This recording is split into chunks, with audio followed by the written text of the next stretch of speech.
When the system still stands, people fool themselves into believing they're protected by laws, by fences, by numbers glowing in a bank account. But when SHTF hits, those illusions evaporate faster than the first siren. What remains isn't the mountain of gear they brag about online. It's the precision of the decisions they make in the dark. You don't survive because you own more. You survive because you move faster, colder, and more efficiently. The 80-20 rule isn't a theory. It's the dividing line between the one who disappears into the night and the one who becomes a resource, claimed by desperate men hungry for food, safety, and control. You won't have time to do everything. You'll only have time to do what buys you an extra day of existence, and that's never more than the critical 20%. When chaos unfolds, you aren't racing the disaster itself. You're racing your own ability to strip away the unnecessary, lock down your vulnerabilities, and commit fully to what keeps you alive.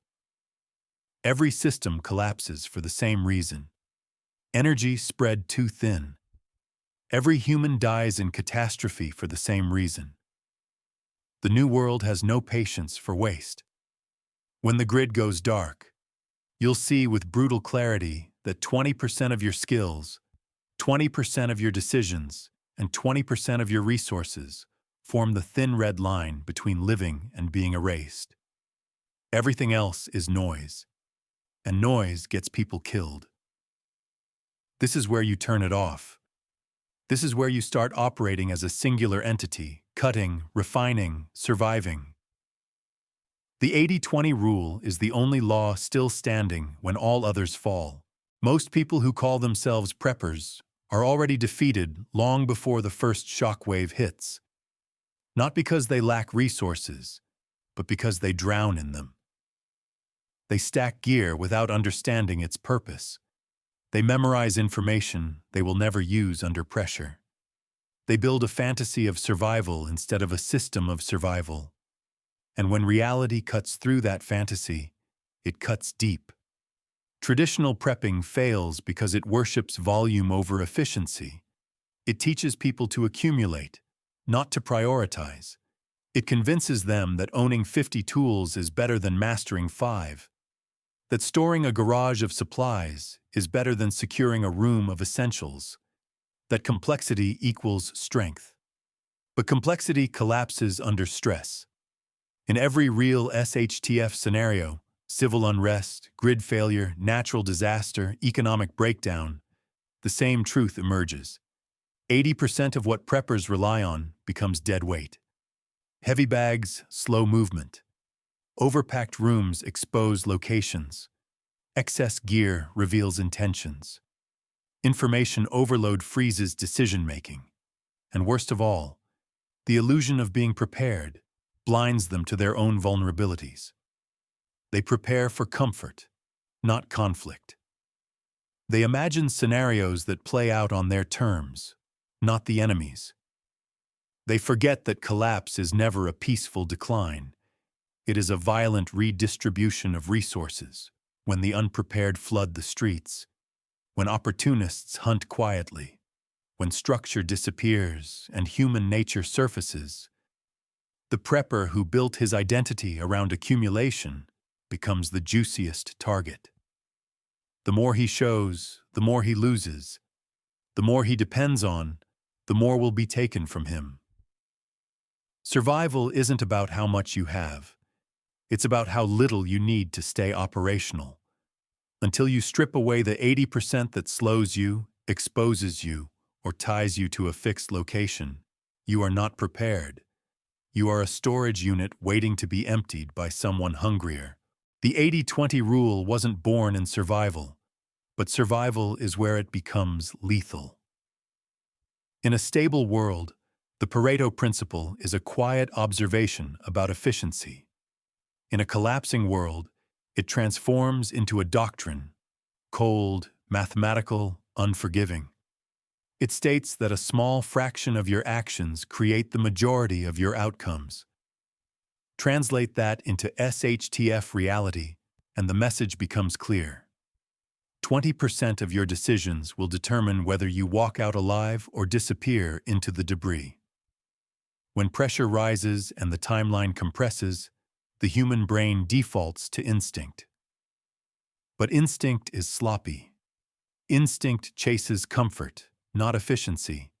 Instinct tries to save everything instead of securing the few things that matter. The 80-20 rule cuts through that chaos like a disciplined blade. It forces you to identify the actions that actually shift your survivability. It forces you to prioritize movement over possessions, concealment over confrontation, silence over broadcasting your presence. In a world losing its structure, the first advantage goes to the individual who abandons emotional attachment to plans that no longer work. The second advantage goes to the individual who can isolate the 20% of tasks that stabilize their position, locking down water access, managing caloric discipline, establishing a hidden route, creating a low-signature profile. This rule reveals a truth most preppers avoid. Survival isn't about doing more. It's about eliminating the unnecessary. The less you must maintain, the harder you are to disrupt. The fewer variables you depend on, the fewer can be used against you. And the more energy you conserve, the more power you hold when the world around you is burning its last reserves. The 80-20 rule becomes a survival instinct reprogrammed, stripped of emotion, stripped of fantasy, operating purely on what moves the needle. Once you start viewing every choice through this lens, inefficiency begins to rot away, and with it, your odds of dying shrink. The 20% that keeps you alive is never glamorous. It isn't the gear that influencers advertise or the loadouts people flex online. It is the quiet, disciplined set of skills and behaviors that multiply your survivability while drawing zero attention. First comes mobility. Your ability to move fast, move light, and move without leaving a trail. A heavy pack is a death sentence in the first 48 hours of collapse.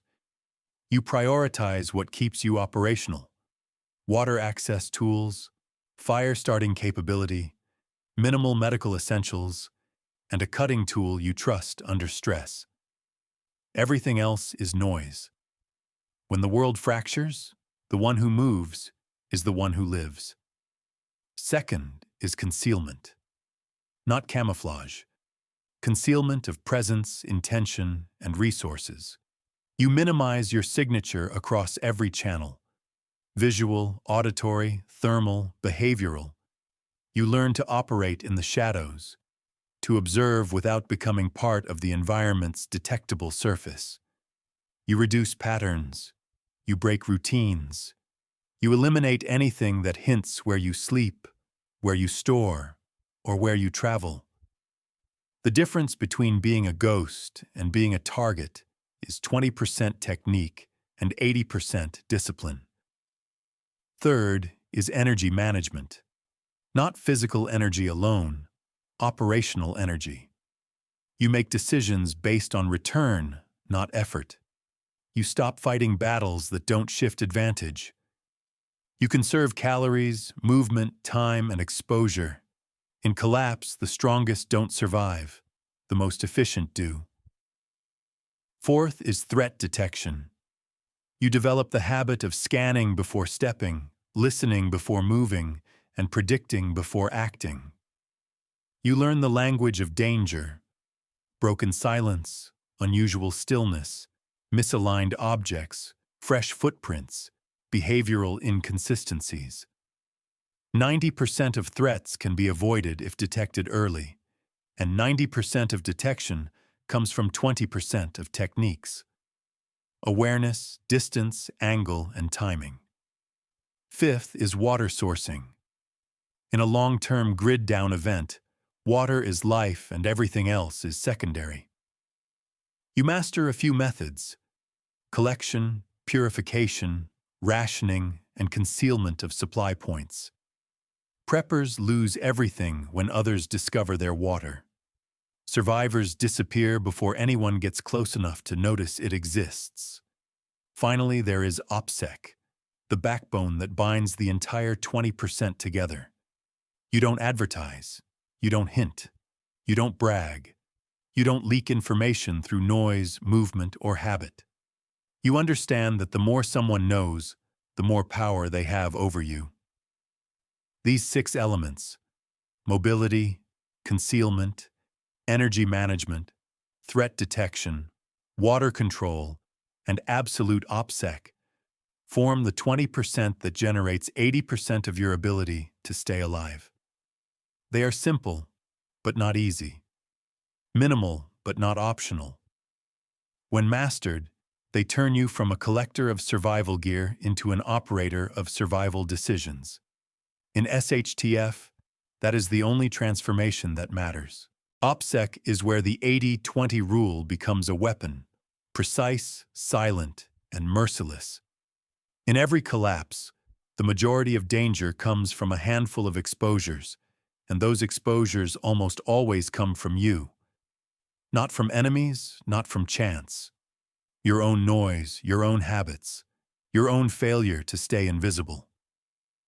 80% of the threats you will face are triggered by 20% of the information you leak.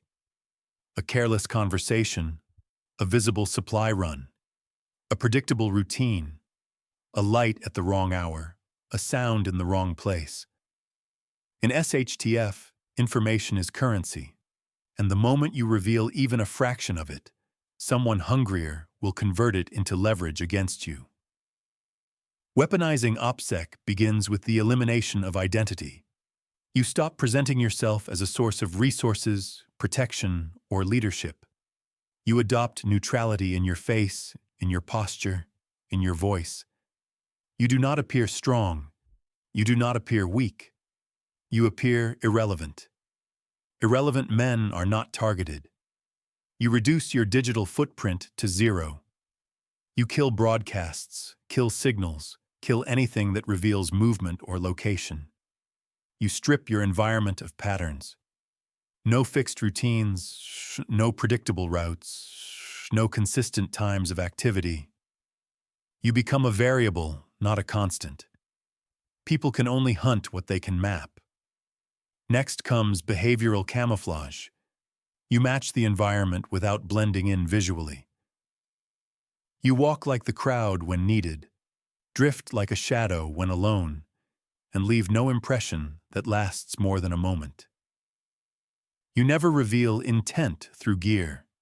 You don't carry what signals preparedness. You carry what reads as ordinary until the moment it must become extraordinary. The 80-20 of social exposure is even more brutal. 80% of the danger created by other people comes from 20% of the individuals you interact with. That means you cut contact down to necessity only. Allies become liabilities if their OpSec is weaker than yours.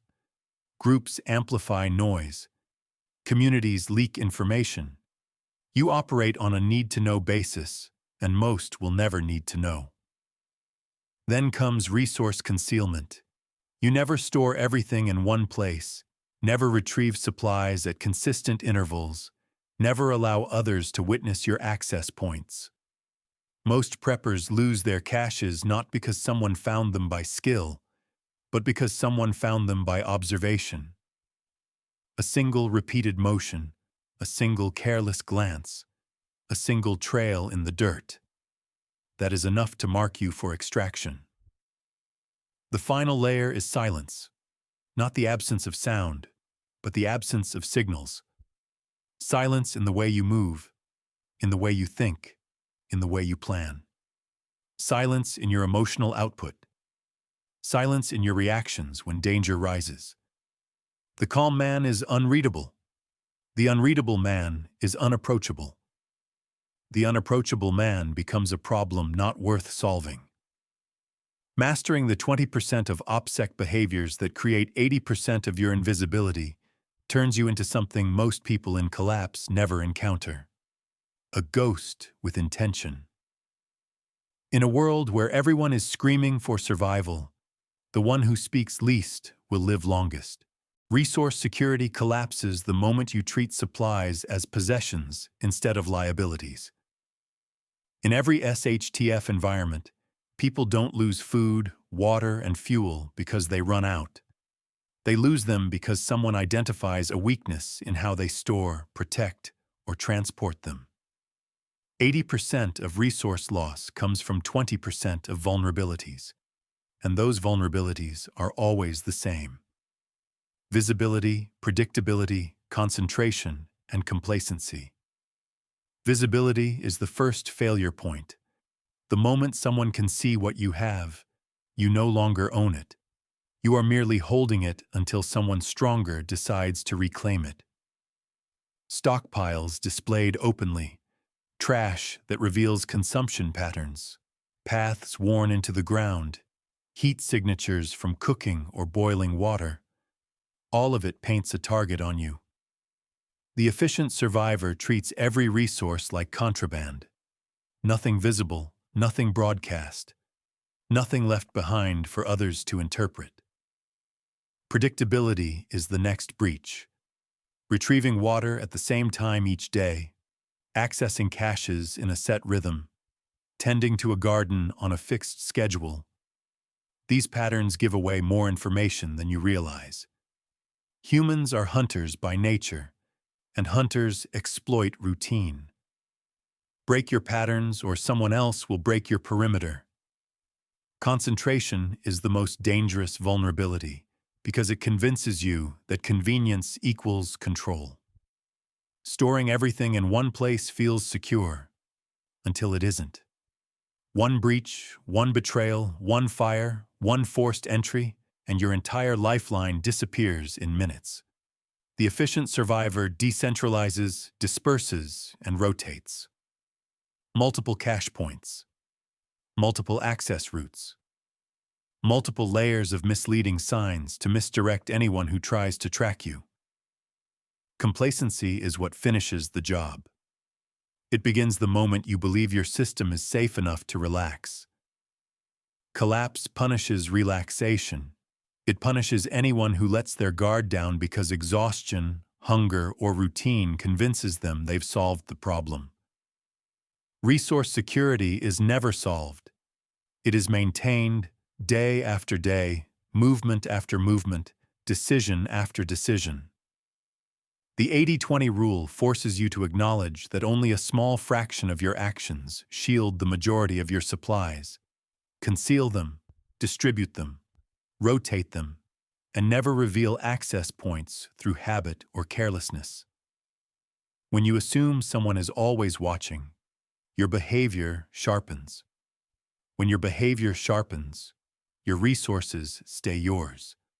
And in a world where scarcity drives violence, keeping what's yours is the difference between living another week and becoming another statistic buried under the ruins. Movement becomes destiny in a collapsed world, and territory becomes the silent battlefield where most people lose without ever seeing the enemy. The 80-20 rule makes this reality brutally clear. 20% of the terrain around you controls 80% of your survival potential. The choke points, the blind corners, the elevated ground, the shadow lanes, the water corridors, the abandoned structures with more exits than entrances. These pieces of terrain dictate who lives, who gets hunted, and who simply disappears. Most people move loudly, emotionally, and without tactical thought. They travel during predictable hours, along predictable routes, with predictable intentions. They choose speed over stealth, familiarity over advantage, and visibility over security. They turn themselves into patterns. Patterns are easy to ambush. The efficient survivor moves with the mathematics of a ghost. Movement is slow when it needs to be slow, fast when it must be fast, silent always. You avoid open spaces unless you control the distance. You avoid bottlenecks unless you control the angle. You avoid straight-line travel because straight lines tell stories about origin and destination. Every piece of ground you touch, you weigh it for sound, concealment, shadow, and escape potential. Territory is not about owning land. It is about exploiting what others ignore. 80% of people gravitate toward the same paths: roads, trails, sidewalks, riverbanks. That makes those areas dead zones. Your world becomes the 20% they overlook. Drainage routes, tree lines, foundation shadows, abandoned service corridors, rooftops, narrow alley bypasses, terrain folds invisible from a distance. You move through these places not because they feel safe, but because they make you difficult to track. Once you identify the 20% of terrain that multiplies your advantage, you engrave those routes into your mind. Not on paper, not on your devices, memory only. You learn multiple paths between every point you rely on, each chosen for different conditions: daytime, nighttime, pursuit, weather, noise level. You stop thinking in terms of destination. You think in terms of transitions, entry, transit, exit. You think in terms of angles, sightlines, and concealment envelopes. The collapse punishes the stationary as harshly as it punishes the predictable. You do not linger, you do not announce your direction, and you never return the same way you came unless you want someone waiting for you. The 80-20 rule teaches you that the smallest slice of terrain, the quiet, forgotten, inconvenient paths, grant you the majority of your survivability. Master them, and you become harder to corner, harder to track, and nearly impossible to predict. In a world where victims are found by their footprints, you survive by leaving none. Human threats are the most predictable part of any collapse, and the 80-20 rule exposes that predictability with surgical clarity. In every SHTF scenario, 80% of the danger comes from 20% of the population. Those who are desperate enough, aggressive enough, or opportunistic enough to take what isn't theirs.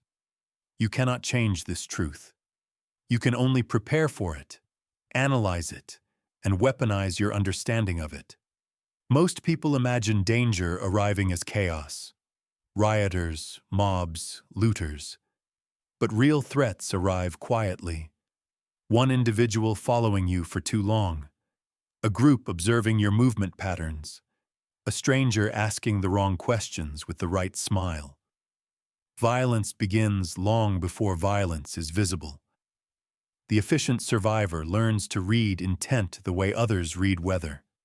A shift in posture, eyes that track too long, a voice that masks urgency with friendliness. A person standing where no one stands unless they're waiting for something or someone. People broadcast their motives, but only if you're trained to listen to the frequency. The next layer of the 80-20 rule strikes even harder. 80% of conflicts can be avoided through early interpretation of 20% of behavioral cues. Pre-conflict indicators are universal. Sudden silence in a previously noisy area, bystanders disappearing, someone's shoulders squaring, hands disappearing from view. Predators prepare the ambush before they launch it, and the survivor who notices the preparation never has to experience the ambush. Distance becomes your first line of defense. You never allow unknown individuals into your comfort radius. You never position yourself with your back exposed. You never stand in a place with limited escape routes. You treat every encounter as a potential probe for weaknesses, because in collapse, curiosity is just intelligence gathering with softer edges. Trust becomes a liability. Groups become unpredictable under stress. Alliances shift the moment resources tighten. You assume instability unless proven otherwise, and even then, you never fully accept stability as real. The person who helps you today may betray you tomorrow if their child is starving or their fear overpowers their reason. Human nature under collapse is not the nature you knew before it. The 80-20 rule forces you to recognize that a small number of people will create most of your problems, but also that a small number of habits will prevent most of those problems from ever reaching you. You keep interactions brief, emotionless, and information-free. You never reveal what you have, what you know, or where you're going. You read every person not as who they appear to be, but as what pressure may turn them into. When you master the 20% of skills required to decode human behavior, observation, distance control, emotional neutrality, and pattern disruption, you eliminate 80% of the threats long before they act. In a world where desperation rewrites morality, survival depends on seeing the danger while it still wears a human face. Long-term survival is never about endurance. It is about continuity. Your ability to maintain operational functionality while the world deteriorates around you. The 80-20 rule delivers its final lesson here. 20% of your systems determine 80% of your long-term stability. If those systems fail, nothing else matters. And the first of those systems is water. Not stockpiled water. Renewable, repeatable, concealed water. You identify sources that don't require you to expose yourself. You build quiet purification methods that produce no flame signatures, no smell, no steam trails in cold air. You ration based on mathematics, not emotion. Water discipline becomes the backbone of continuity because every other function depends on it. Next comes caloric strategy. Not abundance, not comfort, strategy. You structure your intake to preserve muscle, maintain clarity, and extend your reserves. You eliminate foods that waste calories in preparation or signal your position through scent. You focus on predictable nutrition, not pleasurable consumption. Once the body stabilizes, the mind follows. And the mind is your third critical system. Psychological coldness isn't a personality trait. It is a survival requirement. Collapse destroys people from the inside long before anyone touches them. Fear turns into hesitation. Hesitation turns into exposure. Exposure turns into death. The efficient survivor cultivates emotional austerity. You confront stress without broadcasting it. You make decisions from logic, not anxiety. You adopt a rhythm, assess, act, adjust. No spirals, no fantasies, no attachment to the world that no longer exists. The fourth system is your operational routine. Not a schedule, routines that adapt without becoming predictable. The routine is the skeleton of survival. Sleep cycles calibrated to safety. Movement patterns built around concealment. Resource checks performed without fail. Consistency strengthens you. Predictability kills you. So you maintain the first and erase the second. Fifth is your environmental integration. Long-term survivors don't fight the environment. They merge into it. You learn its sounds, its silences, its shadows, its routes. You understand how it hides you and how it betrays you. You adapt to temperature shifts, seasonal shortages, and terrain changes long before they become emergencies. Finally comes redundancy, not in possessions, but in capability. You ensure that every critical function has multiple methods of execution. Multiple ways to make fire, multiple ways to purify water, multiple ways to navigate, multiple exit routes from every position. You build a system where failure in one domain does not trigger collapse in all others. This is the essence of long-term continuity, a network of minimal systems that support each other without creating vulnerability. The 80-20 rule reveals that when you reinforce the 20% of systems that keep you functional, Water, calories, psychology, adaptive routines, environmental integration, and capability redundancy, you eliminate 80% of long-term threats before they approach you. Most people believe survival is about strength. It isn't. Strength fades, supplies run out, plans fall apart. The only thing that endures is efficiency, the disciplined, unbroken commitment to doing the small number of things that actually matter. Master them, and you don't just survive the collapse. You outlast it.